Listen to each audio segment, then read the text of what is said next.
बिस्मिल्लाहिर्रहमानिर्रहीम। अस्सलाम वालेकुम दोस्तों, क्या हाल चाल है? आप सबका ठीक ठाक है? मैं बिल्कुल ठीक हूँ अल्हम्दुलिल्लाह। Welcome to my new video. तो आज की वीडियो थोड़ी सी मायूस है और डिफरेंट है। वो इसलिए कि मानुएला का और हमारा साथ तकरीबन ख़त्म हो रहा है आज।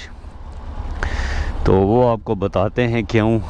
हो सकता है ये आखिरी दिन हो मानुएला के साथ, इसके बाद शायद इसको राइड ना करूं, और राइड करूं भी तो शायद इधर ही आसपास या थोड़ा बहुत देखते हैं। अभी कुछ फिक्स नहीं है, बस जो अभी हो रहा है वो आपसे शेयर करते हैं कि ऐसा क्या हो गया कि जिस बाइक को हमने इतने दिल लगा के तैयार किया, इतने महीने लगा के एक एक चीज़, छोटी छोटी चीज़ रेडी की, उस बाइक के साथ हमारा सफ़र ख़त्म हुआ जाता है।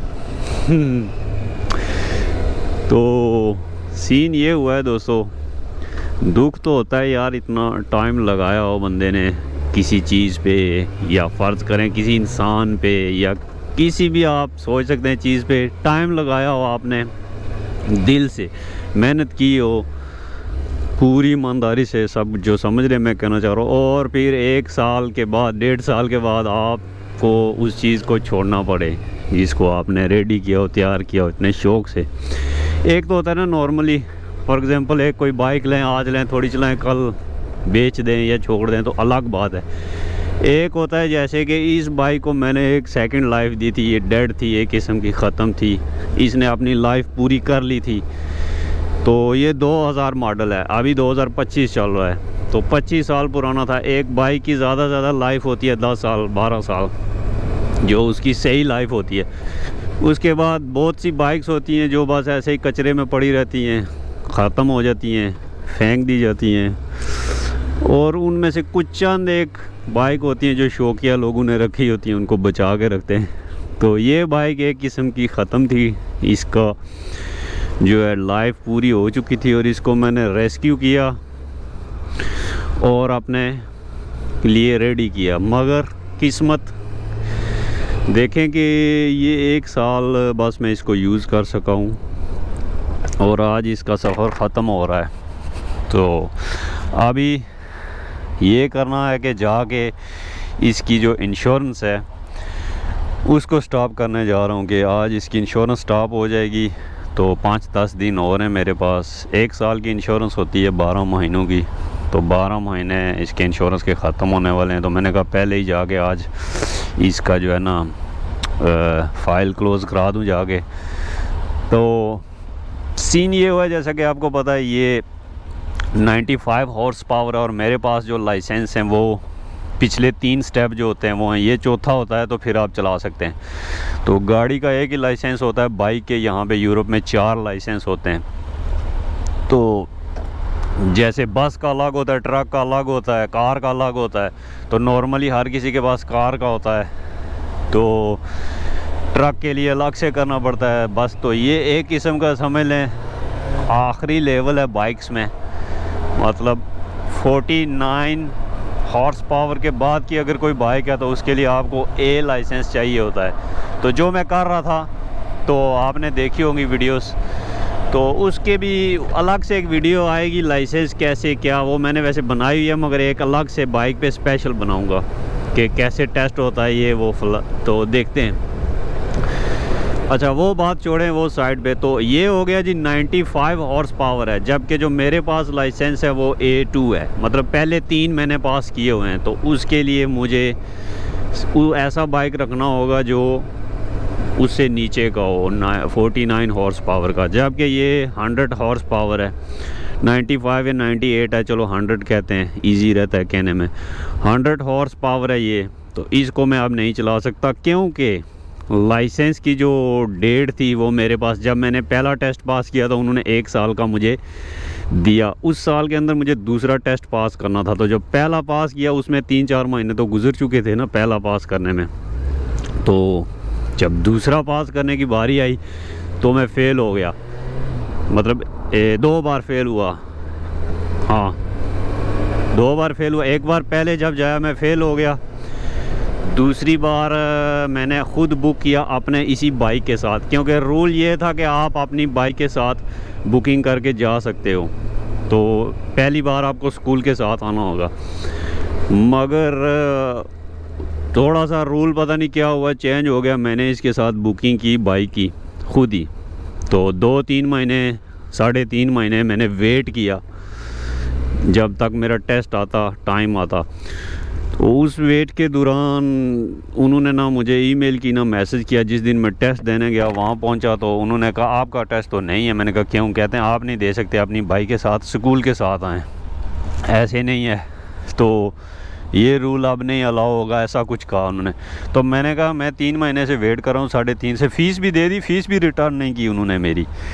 तो मैं बड़ा मायूस हुआ, मेरा बड़ा दिमाग ख़राब हुआ। मैंने 3-3.5 महीने वेट किया एक टेस्ट का, तो आप मुझे ईमेल कर दें, समझ। इसीलिए मुझे बेल्जियम पे बार बार गुस्सा आता है। इनके कुछ चीज़ें हैं ना बड़ी अजीब हैं, हैरान कुन है।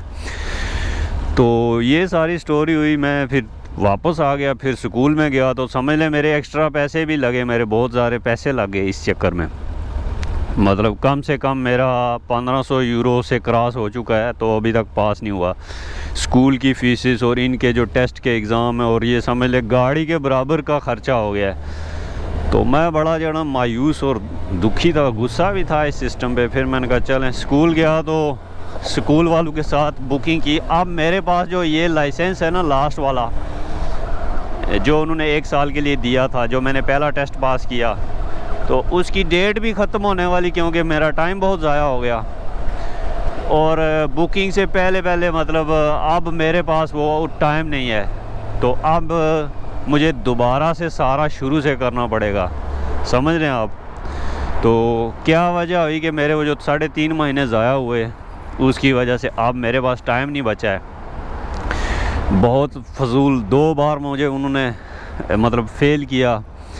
तो ये सारा सीन है। चलें, ये मैंने थोड़ी सी स्टोरी आपको बता दिया, बहुत लंबी हो जाएगी अगर मैं मज़ीद डिटेल में गया। तो शॉर्टकट स्टोरी यही है, समझ लें कि 1 साल के अंदर मुझे सेकंड टेस्ट पास करना था, जो नहीं हुआ टाइम की वजह से, थोड़ा सा मिस हैंडल हो गया सब कुछ। तो ये पैसे भी मेरे बहुत ज़ाया हुए। और ये तो एक साइड की बात रही। दूसरा, अब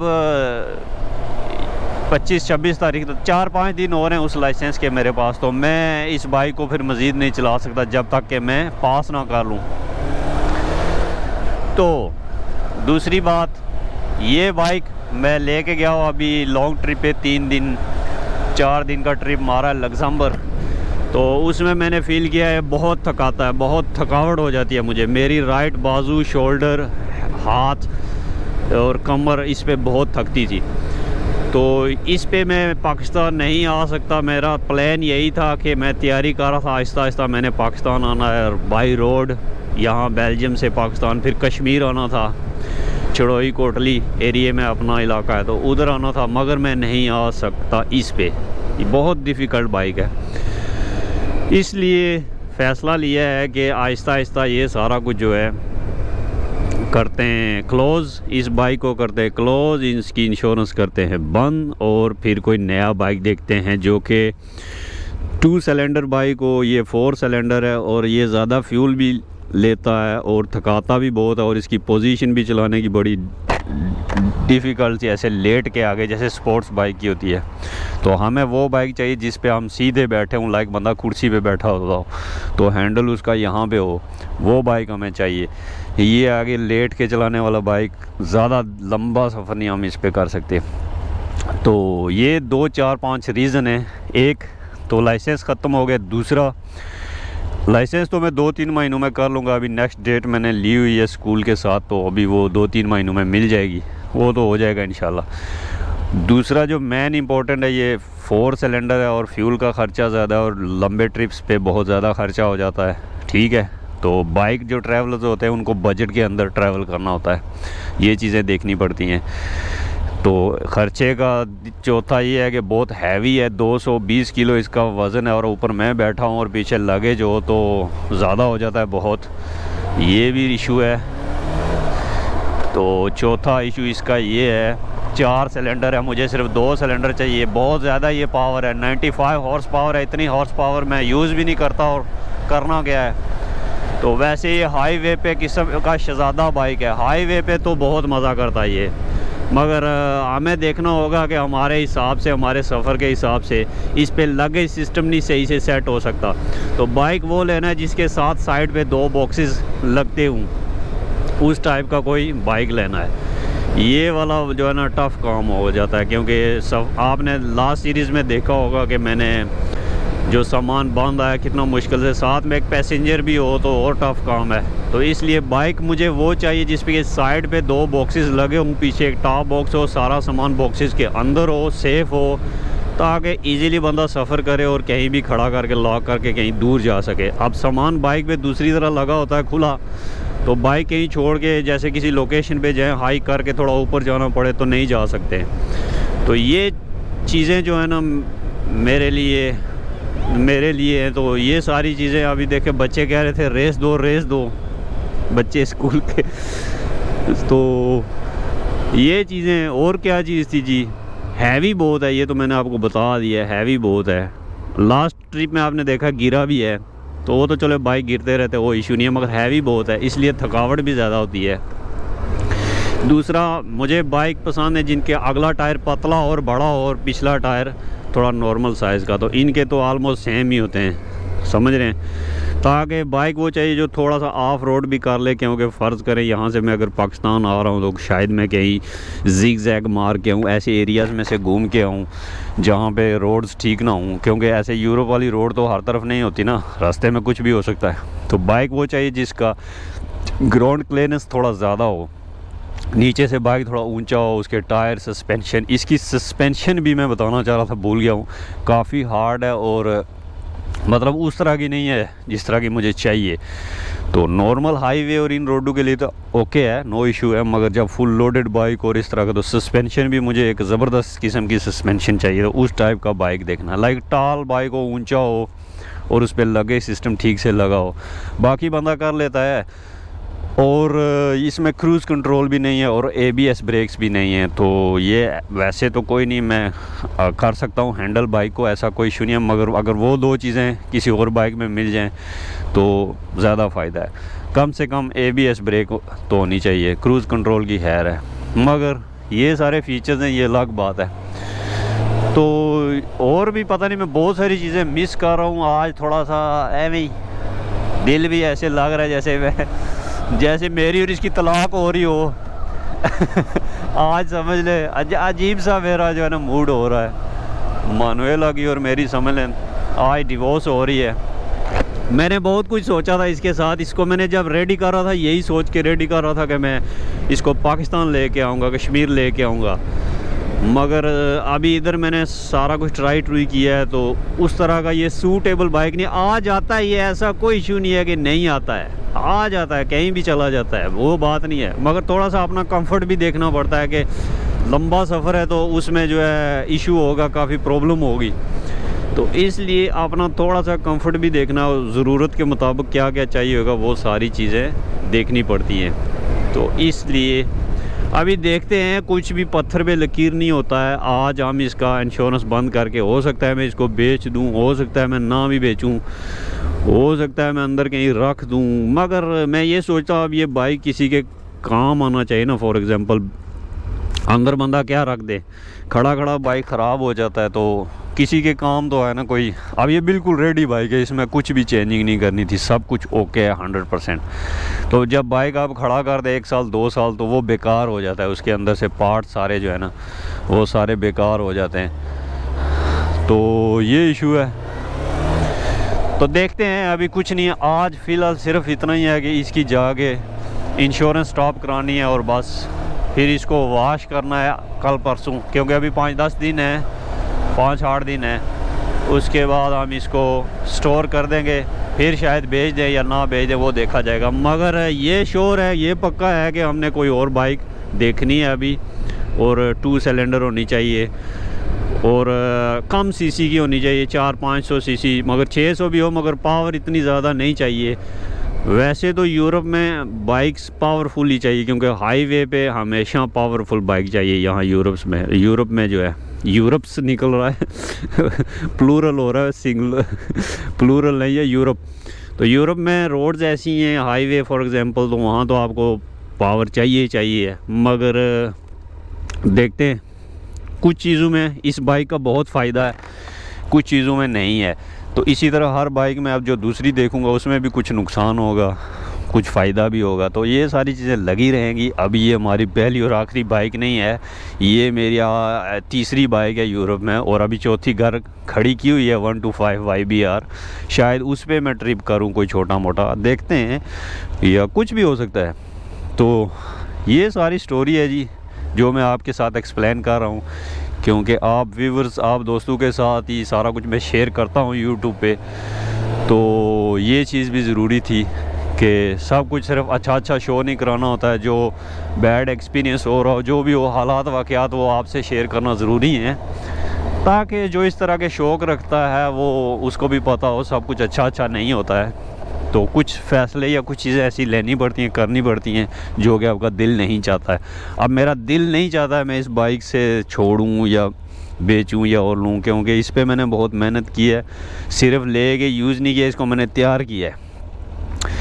तो अब बहुत हो गया जनाब सैड स्टोरी, दुखी स्टोरी या लेक्चर या जो भी कह लें। वैसे ये कुछ कहने का मेरा प्लान नहीं था, मेरा वीडियो का प्लान यही था कि मैं आपको बताऊंगा बस इसकी स्टॉप करने वाला इंश्योरेंस, मगर बात बहुत लंबी हो गई। तो चले अभी बस इंश्योरेंस का ऑफिस यहाँ पीछे ही है मेरा, उसके पास पहुँचने वाले हैं। वैसे वो 12-12:30 बंद हो जाता है, अभी 10:30 हो गए हैं शायद, तो खुला होगा शायद अभी, तो उससे पहले लाइन भी लगी होती है। अगर हमारा टाइम बन गया तो ठीक है, नहीं तो कल आज ही हो जाएगा इंशाल्लाह काम। तो दोस्तों ये है स्टोरी। और अभी मेरे जहन में आ रहा है अभी इधर ही बाइक पे बैठे ही कि क्यों ना 125 तो रेडी है, यामाहा YBR जो हसन के लिए तैयार किया, तो वो कौन सा इतना यूज़ करेगा, उसी को रेडी करते हैं, थोड़ा सा रैक वैक कहीं से लगाते हैं। ज़्यादा मेन इशू है मुझे चाहिए यार साइड बॉक्सेस वाला बाइक और टॉप बॉक्सेस, जिसमें मुझे वो ना करना पड़े कि बांधना ना पड़े इतना सामान, बस सीधा बॉक्सेस में डाला और निकल गया। मुझे स्पेशली वो चीज़ चाहिए, उसकी कमी है। बाकी इंजन शिंजन ये जो वो बात की बात है, हर बाइक चलता है, ऐसा कोई इशू नहीं है, बाकी देख लेंगे। तो चले अभी इंश्योरेंस के ऑफिस के बिल्कुल पास आ गया हूँ, वो जाता हूँ फिर मैं बताता हूँ, और साथ में उसका भी बात करता हूँ YBR की कि उसकी इंश्योरेंस का क्या हिसाब है। फिर उसकी भी रजिस्ट्रेशन करानी है इन्हीं दिनों में, और फिर देख लेंगे। तो ये थी दोस्तों कहानी। अलविदा मानुएला। मानुएला का और मेरा साथ तकरीबन 1.5 साल का रहा है, तकरीबन 4 महीने तो इसको रेडी करने में लगे, फिर 1 साल इसको साथ में रेडी भी करता रहा, यूज़ भी किया, जिस पे मैंने 3 ट्रिप किए आई थिंक मानुएला के, 4 ट्रिप किए लंबे। इस पे इसको मैंने चलाया है तकरीबन 3000 किलोमीटर के आसपास, 2500 3000 या 3500 किलोमीटर के आसपास मैंने चलाया है। तो मुझे नहीं था पता कि मेरा और इसका साथ इतना शॉर्ट होगा, इतना छोटा सा होगा। अभी देखते हैं, पत्थर पे लकीर कुछ भी नहीं है, मगर फ़िलहाल इतना मुझे पता है अभी मेरा और इसका साथ ख़त्म है, आगे देखते हैं क्या होता है।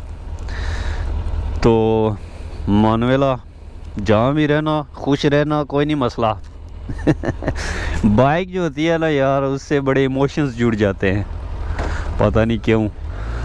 अब मुझे बाइक्स और इंजन्स और इन चीज़ों से इतना प्यार सा हो गया ना, ऐसे बता नहीं सकता, आप हंसेंगे मजाक होगा। मुझे इंजन के पार्ट्स और बाइक्स और ये अचानक मुझे पहले भी था, मगर इतना क्रेज़ नहीं था जितना अभी हो चुका है, कि लगता है मेरी ज़िंदगी बस यही कुछ ही है, बाइक्स और ये इंजन्स और ट्रैवल और ये कुछ। मुझे ये अच्छा लगता है, सुकून देता है, मज़ा देता है, दिमाग को अच्छा लगता है, दिल को अच्छा लगता है, बाइक से रिलेटेड जुड़े रहना। अब बाकी वो का आप में से पता नहीं किसी का होगा नहीं, तो हर बंदे का अपना अपना एक शौक़ होता है, अपना चीज़ होता है। जैसे कुछ लोगों का नशा करने का शौक़ है सिगरेट का, कुछ का समझ लें बच्चीबाजी, ऐसा चले माफ़ करना बैड वर्ड्स, और कुछ का ऐसे ही फजूल, ऐसे बहुत से शौक़ होते हैं। किसी का स्पोर्ट्स में होता है, किसी का सियासत में होता है, तो हर हिसाब से। तो मेरे 2 शौक़ है बड़े, यही बाइक, ट्रैवलिंग और ये कुछ ही है, बस एक्सप्लोर करना। ये मेरे ज़िंदगी के मेन बड़े शौक़ हैं, और मुझे कोई शौक़ नहीं है कुछ बड़ा हो या ऐसा वैसा कुछ नहीं। तो चलें जी, आज मैं थोड़ा सा वैसे ही इमोशनल हो रहा हूँ, शायद इसलिए बातें इतनी नहीं करी माफ़ कीजिएगा दोस्तों बोर करने के लिए। तो अभी मैं पहुँचे हूँ अपने इंश्योरेंस के ऑफिस और इसका अपना और इसका डिवोर्स के पेपर साइन कराते हैं और हमारी और मानुएला की आज तलाक पकी।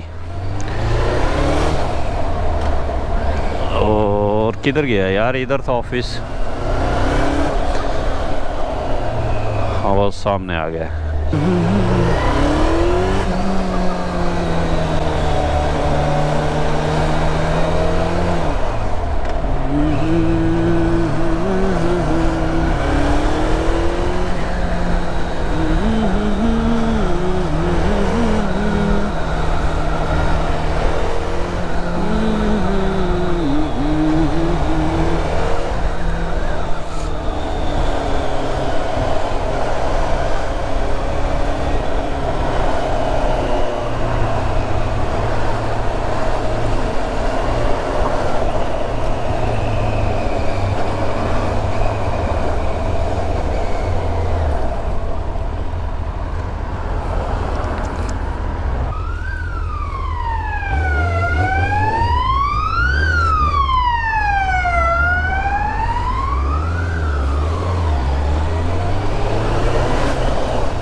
ओ मानुएला